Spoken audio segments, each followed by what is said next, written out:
जी अस्सलाम वालेकुम। जी आवाज़ आ रही है? अच्छा चलें, ग्रेट। तैयारी कैसी चल रही है? मैं वो पूछ रहा था कि how you feel about your preparation for the exams.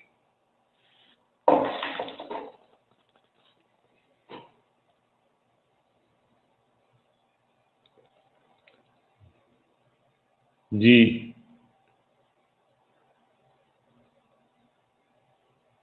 Ji, Ali, Alisha, Fiza, Hamdan, Nimra, Sadaf.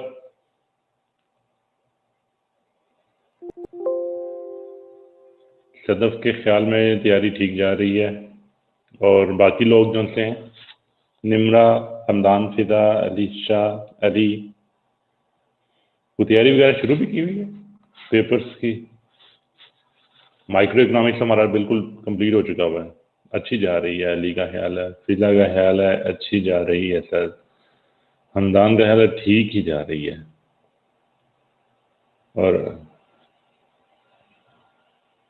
Nimra start कर दी है। चलें, निमरा ने भी स्टार्ट कर दी है। क्योंकि अब हमारे पास टाइम थोड़ा सा अब शॉर्ट होना शुरू हो गया। हमने अल्हम्दुलिल्लाह जो हमारी डिस्कशन थी रिलेटिंग टू माइक्रो इकोनॉमिक्स और मैक्रो को भी स्टार्ट कर दिया हुआ, तो वो तो कंप्लीट है। तो माइक्रो वाले एलिमेंट्स जो हैं पास्ट पेपर्स में, उनको आपने ज़रूर देखना शुरू करना है। जो हमारे क्वेश्चन बैंक है उसके अंदर जो चीज़ें हैं उनको भी आपने देखना है और उनको स्टडी करना शुरू करें। जो क्वेश्चंस हैं उन क्वेश्चंस को नरेट करना शुरू करें। जो कोई डिफ़िकल्टी आती है उसको व्हाट्सएप ग्रुप के अंदर कुछ बताना शुरू करें, कुछ एक्टिविटीज़ वहाँ पे स्टार्ट करें, ताकि जो हमारी प्रिपरेशन है वो सही डायरेक्शन में जाए। एक होता है हमारा कॉन्सेप्ट्स को डिस्कस करना। क्लास के अंदर हम तो कॉन्सेप्ट्स को डिस्कस करते हैं। जी, इन्वेस्टमेंट क्या होती है, इन्वेस्टमेंट क्या है, आपकी कंजम्पशन क्या होती है, autonomous consumption, induce consumption, investment के इसी तरह से ऑटोनमस इन्वेस्टमेंट, इंड्यूस इन्वेस्टमेंट, उसको हम डिस्कस करते हैं। बट उस कॉन्सेप्ट्स को तैयार करना for the sake of exam, वो ज़रूरी है to pass the exam. Exam को आपने देखा होगा, कोई हमारे कॉन्सेप्ट को बहुत ज़्यादा मुश्किल वाले या कोई रॉकेट साइंस वाली बात नहीं है।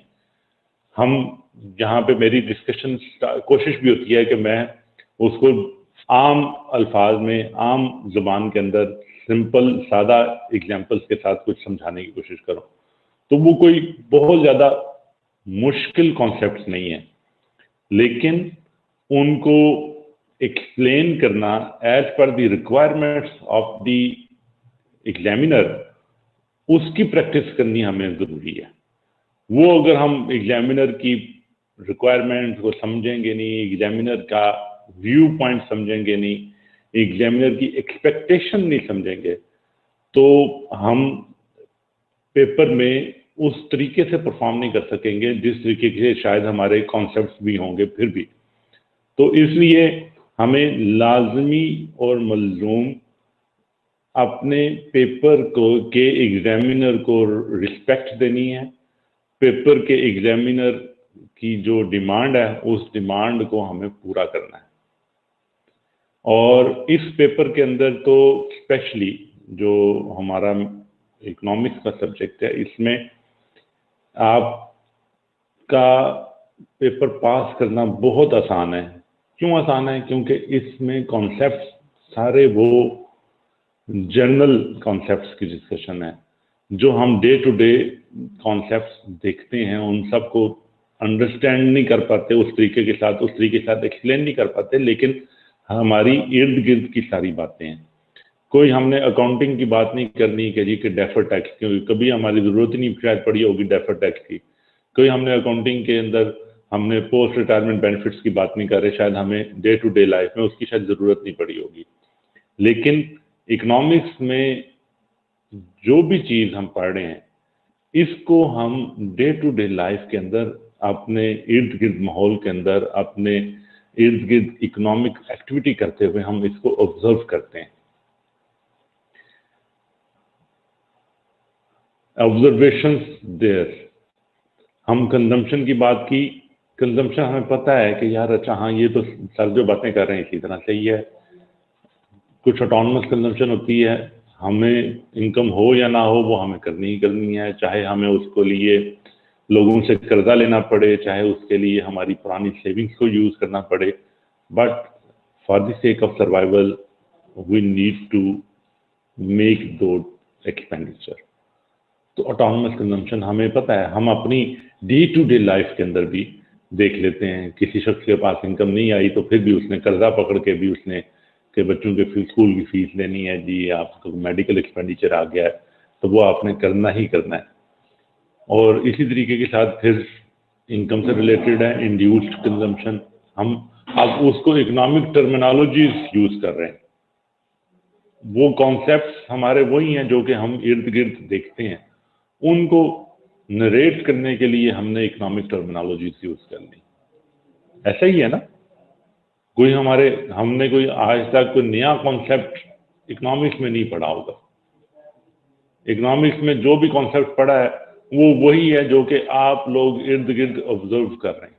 मैं यहाँ पे आके कोई आपको नई बात नहीं सिखा रहा होता, मैं सिर्फ वो जो आपकी इर्द गिर्द के माहौल के अंदर ऑब्जर्वेशंस हैं उनको एक तो ऑब्जर्व करने का थोड़ा सा इंस्टिगेट करता हूँ कि यार ऑब्जर्व कर लें, और दूसरा उनको इकोनॉमिक्स की टर्म्स के अंदर एक्सप्लेन करने का हम तरीका देख लेते हैं कि यार अच्छा ये जो बात थी डिमांड एंड सप्लाई, उसको डिमांड एंड सप्लाई की बात में करो। किसी की प्राइस प्रोडक्ट की ऊपर चली गई नीचे चली गई, उसको एक्सप्लेन करने के लिए ये तरीका इस्तेमाल कर लो तो आपके एग्जामिनर की रिक्वायरमेंट पूरी हो जाएगी। टर्मिनोलॉजी यूज कर रहे हैं, इकोनॉमिक के कॉन्सेप्ट यूज कर रहे हैं, नथिंग एल्स। बाकी हमारी जो बेसिक नॉलेज है, बेसिक कॉन्सेप्ट हैं, वो वही हैं जो कि सारे के सारे हमारे रूटीन में हम ऑब्जर्व कर रहे होते हैं। ठीक है जी। तो इस एग्जामिनर का एक जो कॉन्सेप्ट मैं चाह रहा था कि अब हम थोड़ा सा अपनी एग्जामिनेशन वाली साइड को भी तरफ फोकस करें। इस एग्जामिनर का एग्जामिनेशन के अंदर दो चीजें करता है। वो कहता है सेक्शन ए और सेक्शन बी, दो सेक्शन बनाता है, A and section B. Paper को दो हिस्सों में तकसीम करता है, section A and section B. Section A में वो आपसे डिस्कस करता है, आपसे क्वेश्चन पूछता है माइक्रो इकोनॉमिक्स के, माइक्रो इकोनॉमिक्स के जितने भी क्वेश्चन उसने पूछने हैं वो सेक्शन ए में पूछता है। और दूसरी चीज जो सेक्शन ए में पूछता है वो आपसे एमसीक्यूज। एमसीक्यूज के अंदर आपके दोनों माइक्रो और मैक्रो के दोनों के एमसीक्यूज वो सेक्शन ए के अंदर ही पूछता है। दोनों के एमसीक्यूज वो इसी सेक्शन ए के अंदर पूछता है। सेक्शन ए के अंदर आपको कोई वो गुंजाइश नहीं देता, कोई ऑप्शन नहीं देता, कोई आपको चांस नहीं देता कि जी कि आप इस क्वेश्चन को छोड़ दें, इसको ना छोड़ें। ऑल क्वेश्चंस आर नेसेसरी, जरूरी हैं, उनको अटेम्प्ट करना, वहां पे चॉइस नहीं है। एंड सेक्शन बी में वो केस को डिस्कस करता है। सेक्शन बी में सिर्फ और सिर्फ वो मैक्रो को डिस्कस करता है। मैक्रो के जो उसने क्वेश्चन पूछने होते हैं वो सेक्शन बी के अंदर पूछता है। अराउंड अगर हम इसकी डिवीजन देखें तो तकरीबन कोई 60% के करीब वो सेक्शन ए में क्वेश्चन करता है और 40% के करीब वो सेक्शन बी के अंदर क्वेश्चन के नंबर्स एलोकेट करता है। और सेक्शन बी के अंदर एक और काम करता है, यहां पे आपको वो चॉइस भी देता है। चॉइस देता है कि आपके पास फॉर एग्जांपल 4 क्वेश्चन 4 में से 3 कर लें, 5 क्वेश्चन 5 में से 3 कर लें, वो इसमें आपको चॉइस की भी ऑप्शन देता है। क्लियर है जी? इसी वजह से सेक्शन बी के अंदर जब हम मैक्रो पढ़ते हैं तो हमारे पास कॉन्सेप्ट भी हमने बिल्ड करना है, और कॉन्सेप्ट क्यों बिल्ड करना है? क्योंकि एमसीक्यूज के अंदर वो हमें लाजमी पूछेगा मैक्रो के। और हमारे पास थोड़ा सा एक ऑप्शन देता है चॉइस की कि जनाब यू कैन इवेल्युएट योरसेल्फ के which questions you are going to attempt. Students इसमें एक काम करते हैं कि जी के चॉइस के ऊपर कुछ चीजें छोड़ देते हैं, कुछ चैप्टर्स को देखते नहीं है। फॉर एग्जांपल कहेंगे जी कि हम अपनी जो बैलेंस ऑफ पेमेंट है उसकी डिस्कशन, लेकिन सर बैलेंस ऑफ पेमेंट अगर आपने छोड़ दिया ना तो क्या होगा? यहाँ पे भी तो मैक्रो, इसमें तो लाजमी आपको कहीं ना कहीं अटेम्प्ट करना पड़ेगा ना, तो छोड़ने का नुकसान बहरहाल आपको उठाना पड़ेगा।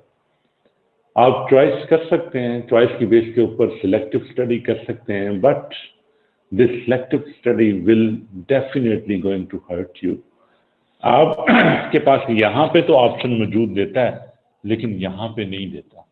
यहाँ पे जो उसने क्वेश्चन पूछा, जो आपको एमसीक्यू पूछा, वो आपने एमसीक्यू रिप्लाई करना ही करना है। वो नंबर आपके 2 नंबर का एक एमसीक्यू होता है, वो यहाँ 1 नंबर का, वो 1 नंबर का एक एमसीक्यू होता है। 20 के करीब एमसीक्यूज पूछता है वो पेपर में।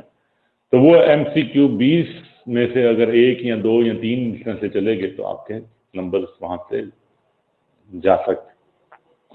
तो इसलिए we need to be careful while choosing to selective study। Careful होने की जरूरत है।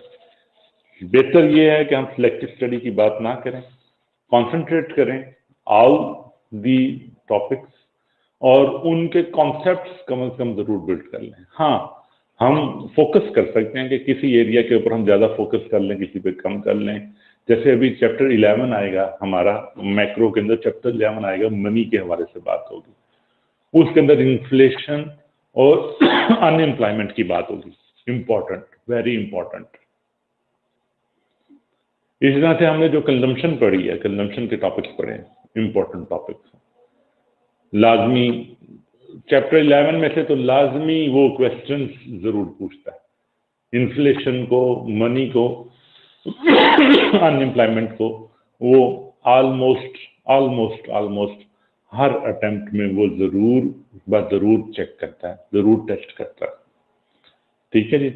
तो आज के दिन मैंने सोचा कि क्लास का थोड़ा सा हमारा अली, अलीशा, फिजा, हमदान, निमरा, सदफ, ये हमारा थोड़ा सा इंटरेस्ट लूज होता जा रहा है। तो हम क्लास में इंटरेस्ट को बरकरार रखें। क्लास में मैक्रो को ये ना समझें कि हम सिलेक्टिव स्टडी कर लेंगे और जान छूट जाएगी। इंटरेस्ट को बरकरार रखें, क्लास में ज़रूर आएँ। कॉन्सेप्ट्स जो डिस्कस हो रहे हैं यहाँ पे, ये इम्पॉर्टेंट कॉन्सेप्ट्स हैं। आपको वैसे अगर आप ऑटोनमस कंजम्पशन या इंड्यूस कंजम्पशन की बात करेंगे, शायद आपको इतनी आसानी से समझ ना आ सके। खुद पढ़ के आ सकता है, लेकिन आसानी से शायद ना आए। और जो आपको इस लेवल पे टीचिंग की हेल्प अवेलेबल होती है, वो सिर्फ इसी पर्पज के लिए होती है ताकि आपका एक तो टाइम बचत हो जाए, दूसरा आप जब किताब से पढ़ते हैं तो आपकी अपनी इंटरप्रिटेशन होती है। वो दुरुस्त हो सकती है, सही हो सकती है या गलत हो सकती है, लेकिन जो एग्जामिनर के साथ पढ़ के और पिछले 3, 4, 5, 6 अटेम्प्ट से पढ़ा के जो एक टीचर की इंटरप्रिटेशन बन जाती है, वो आपके ज्यादा क्लैरिटी दे देगी और करेक्ट होगी। सो इसलिए keep your interest in the classes.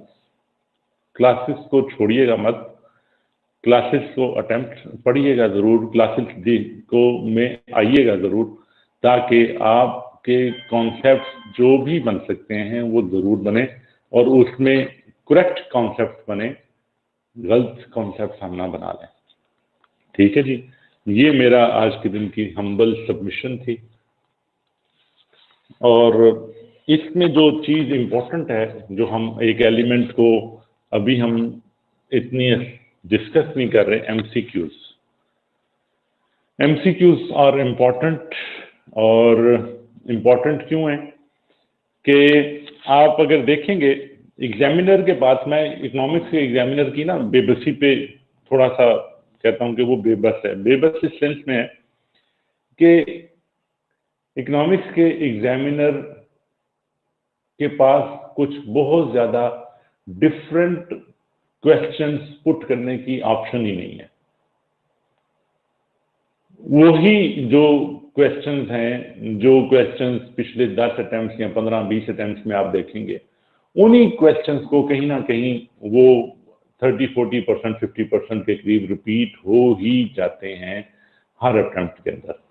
वो आपको रेपिटेशंस, कॉन्सेप्ट्स की वो रेपिटेशंस मिलती है। उसके पास कोई गिना चुने कॉन्सेप्ट्स हैं, उन्हीं में से उसने पूछना, इंपॉर्टेंट कॉन्सेप्ट्स हैं। वो बेचारे के पास शायद ज्यादा ऑप्शन नहीं है। अकाउंटिंग के कॉन्सेप्ट वो 2, 4, 6, 8, 10 मिला के कहीं पे एक क्वेश्चन में पूछ सकता है, लेकिन यहाँ पे एग्जामिनर के पास कुछ बहुत ज्यादा वेरिएशन करने की ऑप्शन ही नहीं है। तो इस लिहाज से हमें इकोनॉमिक्स में थोड़ा सा एडवांटेज हासिल है एज ए स्टूडेंट कि हम अगर पिछले को 10 अटेम्प्ट्स, 15 अटेम्प्ट्स को हम तैयारी कर लेते हैं तो हमें पता जरूर चल जाएगा कि what is the intention of the examiner, what are the important topics, और उन इम्पोर्टेंट टॉपिक्स को हम कवर कर लें तो हम पेपर को समझ सकते हैं। तो इसीलिए एमसीक्यूज के अंदर एक और ट्रिकी पार्ट होता है कि एमसीक्यूज में वो जो आपसे क्वेश्चन पूछता है उसका आंसर आपको ढूंढने के लिए थोड़ा सा दिमाग के अंदर सारे कॉन्सेप्ट्स क्लियर होना जरूरी है।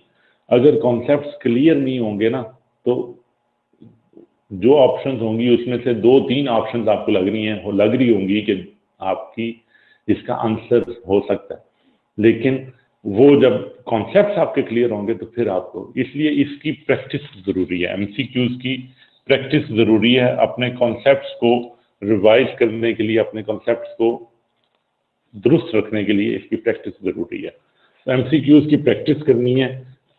हमारे पास एलएमएस के अंदर भी डिफरेंट चैप्टर्स के एमसीक्यूज अवेलेबल हैं। वो एमसीक्यूज को अटेम्प्ट करें तो आपको पता चलेगा कि जी के how much have you gotten control of the concepts. ठीक है जी। एलएमएस में एमसीक्यूज अवेलेबल हैं, चैप्टर वाइज एमसीक्यूज अवेलेबल हैं, तो उनको आपने अटेम्प्ट करना है, और उनसे रिलेटेड भी अगर कोई क्वेश्चन होगा तो वो आपने क्लास में पूछें या व्हाट्सएप पे पूछें, जहाँ पे भी आपको कंफर्टेबल है। आप उस क्वेश्चन को कॉपी कर लें, उसका उसकी पिक्चर खींचें, डिस्कस कर लें, ताकि उसको हम कॉन्सेप्ट अपना क्लियर कर लें। क्लियर है जी? जी, आज हम थोड़ा सा डिस्कशन, मैंने कहा मैं एक ही मोनोटोनस एक्टिविटी के ऊपर चल रहा हूँ, किताब को कंप्लीट करवाते जा रहे हैं। तो आज मैंने थोड़ा सा आपको एग्जाम्स का भी थोड़ा सा फोकस दिया। ठीक है जी, अंडरस्टूड? चलो, अच्छा जी, इन्वेस्टमेंट की बात आज हमने करनी थी कि इन्वेस्टमेंट क्या होती है। हमारे इकोनॉमी के अंदर इन्वेस्टमेंट हो रही होती है। इन्वेस्टमेंट हम कहते किसको हैं? पहली बात तो हमें ये समझनी है। इन्वेस्टमेंट हम कहते हैं expenditure on capital goods. Investment is what? Investment is the expenditure on capital goods.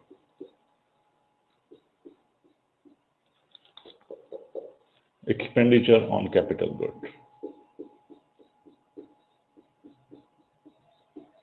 आपकी इकोनॉमी के अंदर कैपिटल गुड्स के ऊपर एक्सपेंडिचर करने की जरूरत होती है। अब कैपिटल गुड्स कौन सी होती हैं? हमने कैपिटल को उसमें भी पढ़ा था अपने फैक्टर ऑफ प्रोडक्शन के अंदर। तो कैपिटल गुड्स हम उन गुड्स को कहते हैं, कैपिटल गुड्स हम उन गुड्स को कहते हैं जिन गुड्स को आप मजीद इनकम कराने के लिए, मजीद इनकम बनाने के लिए इस्तेमाल करते हैं। ऐसे ही था ना, फैक्टर ऑफ प्रोडक्शन के अंदर हमने कैपिटल की बात की थी। तो capital goods are those goods which are needed for the generation of income, income generation के लिए वो जरूरी होती हैं। और कंज्यूमर गुड्स कौन सी होती थी? कंज्यूमर गुड खाया पिया हजम किया, बस आपकी किसी नीड को सेटिस्फाई किया, आपने कुछ आपने खर्चा किया कंज्यूमर गुड्स के ऊपर, वो आपने जो अपनी जरूरत थी उसको इस्तेमाल किया और खत्म किया। एसी का आपने अपने लिए ठंडक हासिल करनी थी, आपने ठंडक हासिल की।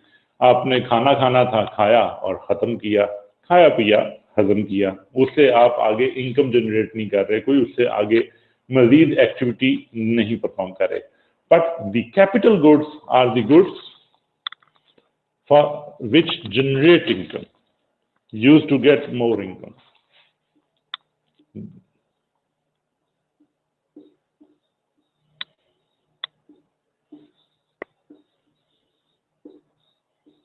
मजीद पहले जो इनकम है तो है, हम मजीद इनकम हासिल करना चाहते हैं, तो उसको तो इन्वेस्टमेंट किसी भी इकोनॉमी के अंदर, इन्वेस्टमेंट इस लिहाज से हमें पता चला कि इंपॉर्टेंट चीज है कि आप अपनी कुछ ना कुछ स्पेंडिंग कैपिटल गुड्स के अंदर कीजिए।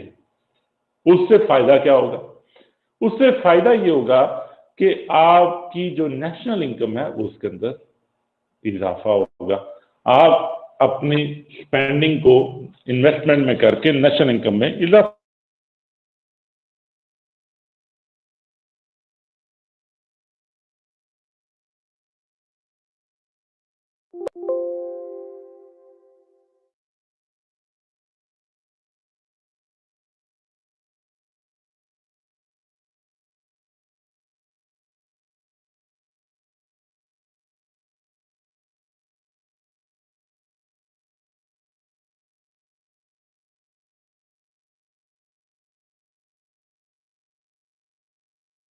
जी, आवाज आ रही है? जी, अच्छा। इन्वेस्टमेंट को हमने कहा कि जी के autonomous investment, autonomous and induced. Autonomous कौन सी है? वही मामला जो हमने उसके साथ किया था कि इररिस्पेक्टिव ऑफ इनकम, इनकम हो या ना हो, हमें वो इन्वेस्टमेंट करनी ही करनी है विदाउट रेफरेंस टू इनकम। वो इनकम हो या ना हो, हमें वो इन्वेस्टमेंट करनी है विदाउट रेफरेंस टू इनकम या विदाउट रेफरेंस टू इनकम। इसका मतलब क्या है? ऑटोनोमस इन्वेस्टमेंट, इन्वेस्टमेंट क्या है? कैपिटल गुड्स के अंदर मस्ट होती है। अब एग्जांपल इसकी क्या हो सकती है? आपको अपनी रोड्स के ऊपर इन्वेस्टमेंट करनी पड़ेगी। आपकी रोड्स खराब हो रही हैं, कैपिटल गुड्स हैं रोड्स, वो कंजम्पशन नहीं हो रही, वो आप मजीद इनकम करने के लिए। लेकिन रोड जो खराब हो रही है उसको रिपेयर करना पड़ेगा। आपकी कोई मशीन थी वो खराब हो रही थी, उसको रिपेयर करना पड़ेगा। मशीन थी, पिछली मशीन डेप्रिशिएट होगी कंप्लीट की कंप्लीट, आपको नई मशीन उसके अंदर इंस्टॉल करनी पड़ेगी। वो क्या कर रहे हैं? आप इनकम बढ़ाने के लिए नहीं कर रहे, अपनी इनकम को मेंटेन रखने के लिए आपको ऑटोनोमस इन्वेस्टमेंट करनी पड़ रही है। और इंड्यूस इन्वेस्टमेंट क्या है कि इनकम बढ़ती जाएगी और इन्वेस्टमेंट बढ़ती जाएगी।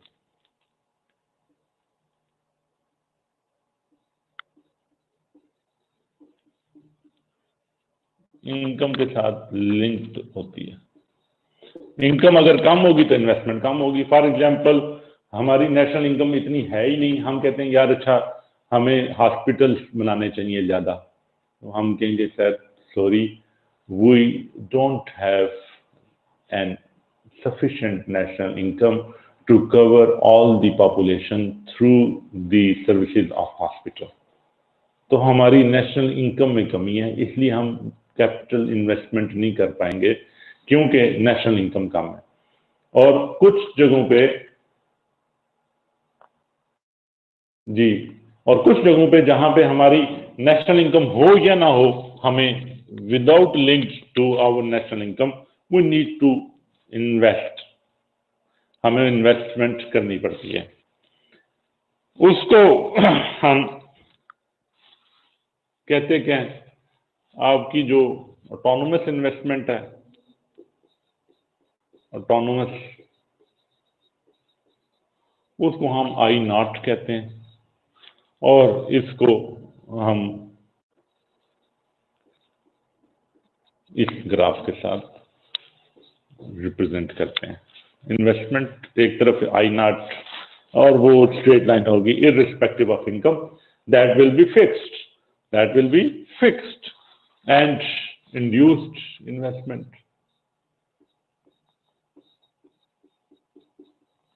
इंड्यूस्ड इन्वेस्टमेंट को हम MY कहते हैं, MY, and that will be represented through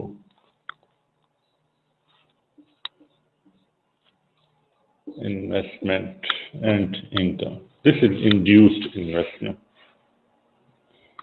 And total investment definitely जिस तरह से हमने कंजम्पशन, क्योंकि कंजम्पशन की तरह का ही है, I0 प्लस MY, MY, और ग्राफिकल प्रेजेंटेशन में ये ऊपर से शुरू होगा, this is our income, this is investment and this is our income, और ये जो एरिया है this is I0, autonomous investment, वो जो हमें करनी ही करनी है। अच्छा जी, इन्वेस्टमेंट किन चीजों के ऊपर इन्वेस्टमेंट डिपेंड कर रही होती है, आप किन वजूहात की बिना पे आप इन्वेस्टमेंट करेंगे या नहीं करेंगे, उसमें दो फैक्टर हैं। Investment is based on two factors.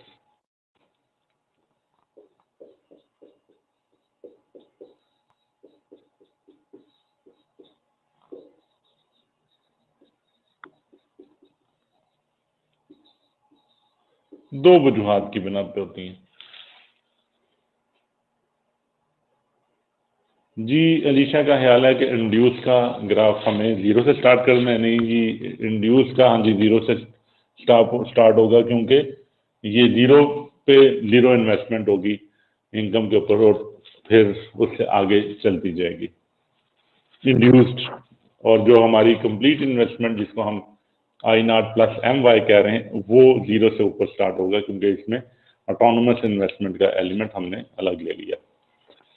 अच्छा जी, इन्वेस्टमेंट, जब भी नेशनल लेवल पे हम इन्वेस्टमेंट की बात करेंगे, तो नेशनल लेवल पे इन्वेस्टमेंट करने के लिए हमें दो चीजों को देखना पड़ेगा।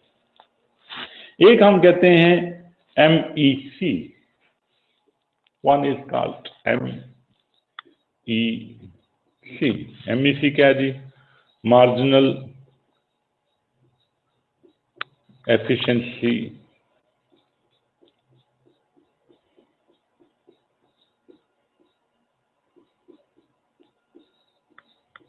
of capital.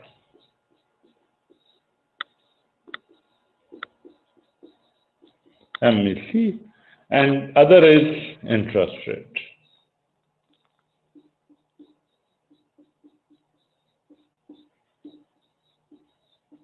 अब ये क्या बातें हमने कही, इसको एग्जाम्पल से देखते हैं। आपके पास, फॉर एग्जाम्पल, आपके पास 1 लाख रुपया है, you have 100,000 rupees available with you as savings। आपको उसकी ज़रूरत नहीं है, कोई कंजम्पशन के लिए आपको इस्तेमाल नहीं करना, आपके पास एक्स्ट्रा पैसे पड़े हुए हैं। जब वो एक्स्ट्रा पैसे पड़े हुए हैं तो आप क्या करेंगे? कुछ मेरे जैसा अक्लमंद आदमी आपके पास आएगा, आके कहेगा सर इस तरह करते हैं, आप 1 लाख रुपया है, इसको बैंक में रख लेते हैं। Bank will give you an interest rate of, for example, 10%, and you will have your investment safe and secure with the guarantee of the bank. तो आप कहेंगे अच्छा यार 10% इंटरेस्ट मिल रहा है, वेरी गुड, मैं ऐसा करता हूं, मैं बैंक के पास ही पैसे रखवा लेता हूं। क्या ख्याल है? दूसरी तरफ को मेरे जैसा एक और अक्लमंद आदमी आएगा, वो कहेगा सर आपके पास 1 लाख रुपया, तो इस तरह कीजिए, मेरे पास एक प्रपोजल है, एक हम फैक्ट्री बना सकते हैं, वो 1 लाख रुपए में फैक्ट्री बन जाएगी। फॉर एग्जांपल हम कोई प्लास्टिक की शॉपिंग बैग बनाने की फैक्ट्री या समथिंग लाइक दैट, हम या प्लास्टिक की शॉपिंग बैग की ट्रेडिंग की एक्टिविटी हम स्टार्ट करते हैं। तो 1 लाख रुपए is sufficient capital for that, and you will be earning a return of 20% on that. आप उस बिजनेस से 20% का रिटर्न हासिल करेंगे। तो अब हमारे पास हम किस चीज को कंपेयर कर रहे हैं? एक तरफ हम कंपेयर कर रहे हैं कि बैंक में पैसे रखवा दें और उससे हम इंटरेस्ट ले लें, 10% फॉर एग्जांपल हमें इंटरेस्ट मिलता है, और दूसरी तरफ हम कंपेयर कर रहे हैं कि कोई एक प्रोजेक्ट है, उस प्रोजेक्ट में हम इन्वेस्ट करते हैं और उस इन्वेस्टमेंट से सर्टन लेवल ऑफ रिटर्न हमें मिलेगा, उस रिटर्न के लेवल को हम कंपेयर कर रहे हैं। अब जो रिटर्न मिल रहा है इन्वेस्टमेंट के ऊपर, उसको हम MEC कहते हैं। जो हमने प्रोजेक्ट के अंदर इन्वेस्ट किया, प्रोजेक्ट के अंदर काम किया, उससे हमने कुछ चीजें परचेज करके सेल करके हमने उसको प्रॉफिट निकाला, तो प्रॉफिट से हमें पता चला कि 20% प्रॉफिट आया। तो दैट इज आवर, ये जो हम प्रोजेक्ट की इवैल्यूएशन कर रहे हैं, प्रोजेक्ट की हम इन्वेस्टमेंट से जो बेनिफिट्स हासिल कर रहे हैं, उसको हम मार्जिनल एफिशिएंसी ऑफ कैपिटल कहते हैं इकोनॉमिक टर्म्स के अंदर। बात वही है सादा जी गल है, लेकिन ਜਦੋਂ इकोनॉमिस्ट ਦੇ ਹੱਥ ਚੜ੍ਹਦੀ ਹੈ ਤੇ ਫਿਰ ਉਹ ਕਹਿੰਦੇ ਨੇ ਕਿ ਇਹਨੂੰ ਜ਼ਰਾ ट्रिकी कर दीजिए। ठीक है सादा सी बात कि आप जो बिजनेस कर रहे हैं, जो आप इन्वेस्टमेंट कर रहे हैं, उस इन्वेस्टमेंट से जो आप रिटर्न हासिल कर रहे हैं, जो इन्वेस्टमेंट से आप फायदा हासिल कर रहे हैं, उस फायदे को हम मार्जिनल एफिशिएंसी ऑफ कैपिटल कहते हैं। Simple is that. And other thing is interest rate. Interest rate आप की जो इन्वेस्टमेंट है, वो इन्वेस्टमेंट आप बैंक में रखवा सकते हैं, या फॉर एग्जांपल आपको कैपिटल जो आपको चाहिए था इस बिजनेस के लिए, वो बैंक से कर्जा लेना पड़ सकता है। तो वो बैंक से कर्जा अगर 20% पे मिले और आपको मार्जिनल एफिशिएंसी ऑफ कैपिटल भी 20% हो, तो फिर तो आपको कोई फायदा नहीं होगा। ऐसा ही है ना? तो we are compelled to compare these two ratios, these two figures with each other. Either we can invest and get the interest from the bank, or if we can make a twist on it and इसी को दूसरे angle से देखें कि bank से अगर हमें इस प्रोजेक्ट के लिए लोन लेना पड़ता तो हमें उसके ऊपर इंटरेस्ट देना पड़ता। वो जो इंटरेस्ट देना था, वो इंटरेस्ट हमारी कॉस्ट ऑफ कैपिटल, वो इंटरेस्ट हमारे मार्जिनल एफिशिएंसी ऑफ कैपिटल से कम होना चाहिए, तो फिर हम इस इन्वेस्टमेंट के लिए तैयार होते। अगर हम उस प्रोजेक्ट के लिए जो कर्जा लेते, उसके ऊपर जो इंटरेस्ट देना पड़ता, वो अगर हमारी मार्जिनल एफिशिएंसी ऑफ कैपिटल से ज्यादा होता, तो फिर हम इस इन्वेस्टमेंट के लिए तैयार ना होते। तो इंटरेस्ट को देखने के लिए हमारे पास दो डिफरेंट आईने हैं। एक हम इस एंगल से देख रहे हैं कि जी कि हम पैसे जाके बैंक के पास रखवा दें और बैंक से उसके ऊपर सूद हासिल कर लें, और वो जो सूद है अगर हमारी मार्जिनल एफिशिएंसी ऑफ कैपिटल से ज़्यादा है तो बैंक हमें अच्छा लगेगा, और अगर वो सूद हमारी मार्जिनल एफिशिएंसी ऑफ कैपिटल से कम है तो फिर हमें प्रोजेक्ट अच्छा लगेगा, हम कहेंगे कि हम प्रोजेक्ट के ऊपर इन्वेस्टमेंट कर देंगे। ठीक है जी, these are two basic concept relating to the concept, relating to the investment. Marginal efficiency of capital को हम एक्सपेक्टेड रिटर्न भी कहते हैं। This is called expected return.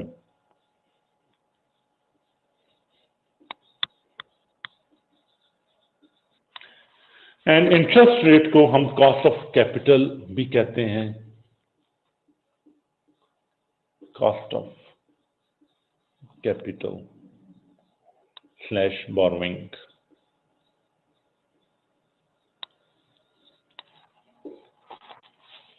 हम इसको एक्सपेक्टेड रिटर्न भी कहते हैं मार्जिनल एफिशिएंसी ऑफ कैपिटल को, और इंटरेस्ट रेट को कॉस्ट ऑफ कैपिटल भी कहते हैं, बोरोइंग भी कहते हैं।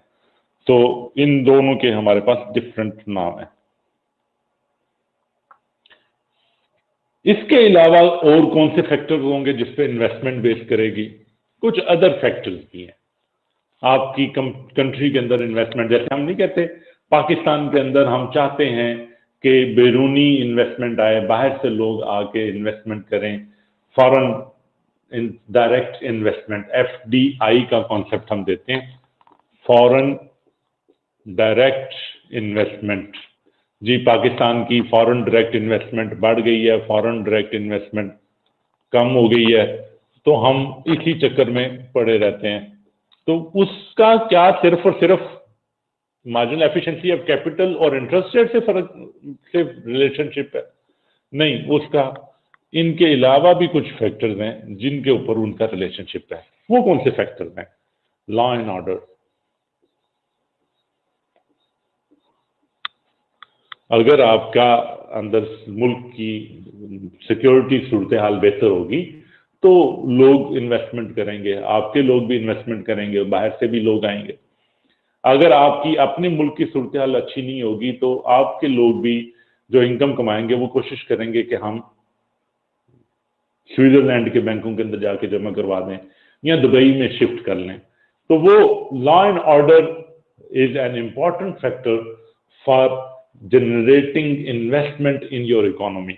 अगर लॉ एंड ऑर्डर दुरुस्त नहीं है तो इन्वेस्टमेंट नहीं हो सकेगी। And second thing is ease of doing business, जो हम बार बार बात करते हैं।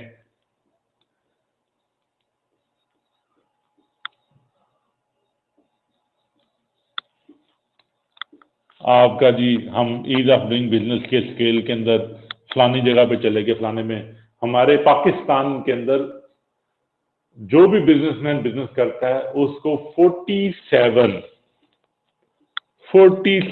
डिफरेंट टैक्सेस और डिपार्टमेंट्स को फेस करना पड़ता है। 47। तो इतने टैक्सेस और इतने डिपार्टमेंट्स और इतनी कंप्लायंसेस जब कोई शख्स बिजनेस करने के लिए करेगा तो वो बेचारा बिजनेस करेगा कि ये टैक्सेस और उनकी डिपार्टमेंट्स के कंप्लायंसेस के ऊपर ही फंसा रहेगा। तो इस वजह से भी लोग भाग जाते हैं, वो इन्वेस्टमेंट नहीं करेंगे, वो कहेंगे जी कि यहाँ पे तो काम करना ही बड़ा मुश्किल है। थर्ड चीज जो इंपॉर्टेंट है, आपकी जो कॉस्ट ऑफ प्रोडक्शन है।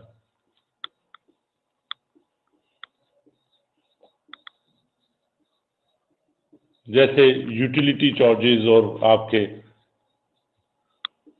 वेजेस, वो जहां पे आसान होंगी, कम होंगी, आपकी कॉस्ट ऑफ प्रोडक्शन कम होगी, लोग वहां पे इंटरेस्टेड होंगे अपनी फैक्ट्रीज, अपनी इन्वेस्टमेंट करने के लिए। जैसे फॉर एग्जांपल चाइना है, चाइना आपको इंडस्ट्री लगाते हैं, वो कहते हैं जी कि आपको हम बिजली के ऊपर सब्सिडी देंगे, वेजेस पूरी दुनिया से कम वेजेस हमारी हैं, लोग बेतहाशा लोग हैं, इस्तेमाल करें। तो लोग भाग भाग के कहते हैं जी यार चाइना में फैक्ट्री लगा देते हैं। आईफोन, उसने कहा जी कि चाइना में प्रोडक्शन प्लांट मेरा चाइना में होगा। फलाना सैमसंग, मेरा प्रोडक्शन प्लांट चाइना में होगा। फलानी कंपनी, बड़े बड़े ब्रांड्स जो से हैं वो अपनी इन्वेस्टमेंट चाइना में जाके करते हैं। क्यों करते हैं? इसीलिए करते हैं क्योंकि उनको पता है कि कॉस्ट ऑफ प्रोडक्शन हमारी कम है, वहां पे पॉलिटिकल स्टेबिलिटी है, वहां पे ईज ऑफ डूइंग बिजनेस होगी, वहां पे आपको return on your investment high मिल रहा है। तो इसलिए आपकी बेहतरी होती है। सर इसीलिए ऑस्ट्रेलिया की तकरीबन सारी इंडस्ट्री भी चाइना में है। जी ऐसा ही है, ऐसे ही इसी वजह से, क्योंकि कॉस्ट ऑफ प्रोडक्शन कम है, वेजेस कम है, यूटिलिटी कम है, सब्सिडी देती है गवर्नमेंट, और बहुत सारी ईज ऑफ डूइंग बिजनेस है, सेफ्टी है, सिक्योरिटी है, और आपको काफी सारी वहां पे फैसिलिटीज मिलती हैं। So that's why her businessman चाहेगा कि मैं वहां पे जाके अपनी इन्वेस्टमेंट करूं और वहां से अपना काम स्टार्ट करूं। तो these are the things which are important for the sake of increasing or decreasing the investment. Then the other thing that we need to know that कि इंटरेस्ट का और इन्वेस्टमेंट का एक रिलेशनशिप है। Interest and investment. अब ये क्या हमने बात कर दी? हमने कहा जी कि आपका इंटरेस्ट और इन्वेस्टमेंट का एक रिलेशनशिप होगा। Here we have interest, I small, and here we have investment. This is called MEC, marginal efficiency of capital. जैसे जैसे इंटरेस्ट कम होगा, लोग इन्वेस्टमेंट की तरफ ज्यादा होते जाएंगे। इंटरेस्ट में कमी लोगों को इन्वेस्टमेंट की तरफ मोटिवेट करेगी, और this graph is called, this line is called marginal efficiency of capital. अब ये हमने क्या बात कही है? अगर इंटरेस्ट बढ़ जाएगा तो क्या होगा? कॉस्ट ऑफ बार्विंग बढ़ जाएगी, जो हमने यहाँ पे पढ़ी, कॉस्ट ऑफ बार्विंग बढ़ जाएगी। जब कॉस्ट ऑफ बार्विंग बढ़ेगी तो क्या करेंगे लोग? लोग इन्वेस्टमेंट नहीं करेंगे, इन्वेस्टमेंट नहीं करेंगे। वो कहेंगे भाईजान इस प्रोजेक्ट के लिए जिसके लिए हमने इन्वेस्टमेंट लेनी है, करनी है, उसके लिए जब कर्जा लेने जाते हैं तो कर्जे के ऊपर तो हमें अच्छा खासा इंटरेस्ट देना पड़ता है। तो वो जो इंटरेस्ट हमें हाई इंटरेस्ट देना पड़ता है, this high interest will reduce the investment, high interest will reduce the investment. और जब इसका दूसरा एंगल भी है कि लोग इन्वेस्टमेंट करने की बजाय कहेंगे यार सेविंग में ही रहने दो पैसे, हम सेविंग के अंदर हमें 10% इंटरेस्ट मिल रहा है, इन्वेस्टमेंट करते हैं तो हमें थोड़ा सा पैसे मिलते हैं, तो हम बजाय इसके कि अपनी इन्वेस्टमेंट के अंदर जाएं, we will like to go to this saving, हम वो सेविंग्स में ही रखेंगे। दो एलिमेंट हम देख रहे हैं, एक कॉस्ट ऑफ बार्विंग, कॉस्ट ऑफ बार्विंग के ऊपर इन्वेस्टमेंट लो होगी क्योंकि कॉस्ट ऑफ बार्विंग का मुकाबला होना है मार्जिनल एफिशिएंसी ऑफ कैपिटल से। तो जो मार्जिनल एफिशिएंसी ऑफ कैपिटल, जैसे ये वाले मार्जिनल एफिशिएंसी ऑफ कैपिटल इतने इंटरेस्ट से नीचे हैं, तो इसको तो कोई बंदा नहीं लेगा। वो कहेंगे यार इतनी, जहां पे marginal efficiency of capital interest से ऊपर है वहां सिर्फ इन्वेस्टमेंट करेंगे, जहां पे marginal efficiency of capital interest rate से नीचे है उसको ऊपर हम इन्वेस्टमेंट नहीं करेंगे। आई समझ? तो कंपैरिजन किसका हो रहा है? इंटरेस्ट रेट और मार्जिनल एफिशिएंसी ऑफ कैपिटल का, इंटरेस्ट रेट और मार्जिनल एफिशिएंसी ऑफ कैपिटल का कंपैरिजन कर रहे हैं, और उसी की बेस के ऊपर हमारी इन्वेस्टमेंट कम या ज्यादा हो रही है। जब इंटरेस्ट रेट कम होता है, ज्यादा प्रोजेक्ट हमारे फिजिबल हो जाते हैं क्योंकि उनकी marginal efficiency of capital interest rate से ज्यादा होती है, तो हमारी इन्वेस्टमेंट बढ़ जाती है इकोनॉमी की। ठीक हो गया? Let's go to the book, और इसको 2 मिनट के अंदर इंशाल्लाह कंसोलिडेट करते हैं। Investment an asset item or product that is purchased with the hope of generating future income. Autonomous investment, वही autonomous investment. Induced investment, induce investment, zero से start. Interest rate and investment, interest rate और investment वो हम for the purpose of analysis we will be considering induced investment of the private profit maximizing firm. The interest rate at which firm can borrow is an important factor to consider. A change in interest rate should affect the level of investment in the private sector of the economy. Keynes state that two factors that determine MEC and interest rate. Rate of discount which makes the present. अच्छा, अब MEC हमने कहा सादा सी बात की थी कि जनाब expected return. तो यहाँ पे कह रहा है कि रेट ऑफ इंटरेस्ट, एमईसी को वो डिफाइन कर रहा है रेट ऑफ इंटरेस्ट। मैथ्स में हमने प्रेजेंट वैल्यू का कॉन्सेप्ट पढ़ा, मैथ्स में सबको प्रेजेंट वैल्यू का कॉन्सेप्ट मौजूद है। तो प्रेजेंट वैल्यू क्या होती है? प्रेजेंट वैल्यू क्या होती है? जो आपकी फ्यूचर ईयर 1, ईयर 2, ईयर 3 इसमें जो वैल्यूज आ रही होती हैं उनको आप डिस्काउंट करते हैं और आप ईयर 0 के ऊपर आ जाते हैं, इनको डिस्काउंट करते हैं और एक डिस्काउंट रेट होता है, ऐसा ही है ना? डिस्काउंट रेट क्या होता है? ये भी परसेंटेज ही होती है। जब उसको डिस्काउंट करते हैं, प्रेजेंट वैल्यू के ऊपर आते हैं, तो आप एक डिस्काउंट रेट आपके पास, वो एक यहां पे रेट ऑफ इंटरेस्ट उसको कह रहा है जो डिस्काउंट रेट है मार्जिनल एफिशिएंसी ऑफ कैपिटल के लिए। अब इसको पढ़ें, rate of discount which makes the present value of the prospective yield from the capital asset equal to its supply price. अब ये देखें, हमें 10 रुपए इसमें मिलने थे, 10 रुपए इसमें मिलने थे, 10 रुपए इसमें मिलने थे। हमने सप्लाई प्राइस की फॉर एग्जाम्पल 20 हमने जो इन्वेस्टमेंट की, तो इन तीनों को अगर ऐसे डिस्काउंट रेट के ऊपर करें जो इसको 20 के बराबर कर दे, तो वो डिस्काउंट रेट हमारा मार्जिनल एफिशिएंसी ऑफ कैपिटल कहलाएगा। ठीक है, फिर वही बात का, इकोनॉमिस्ट हैं हम तो हम जरा थोड़ी सी टेक्निकल कर देते हैं, वरना इसको हमने सादा से एक्सपेक्टेड रिटर्न जो हम बात कर रहे थे वही है, सिर्फ उसको हमने कहने के लिए अंदाज हमारा थोड़ा सा अच्छा हो गया।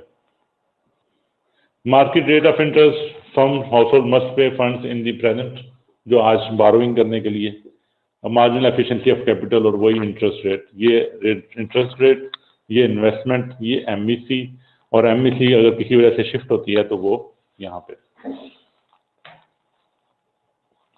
फैक्टर्स, फिर वही फैक्टर्स जो से इन्वेस्टमेंट के, that investment and MEC. Short run के अंदर demand for the goods, change in income, liquid asset, current rate of investment, change in sentiments, और लॉन्ग रन के अंदर population growth, technological development, quality of capital good और tax rate.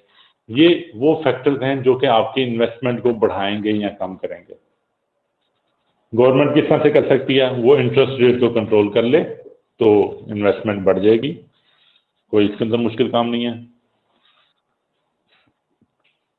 Encourage करे लोगों को investment के लिए, स्टिमुलेट करे business, encourage technological development, influence volume of consumption, government spending को इंक्रीज करे तो इन्वेस्टमेंट बढ़ती जाएगी।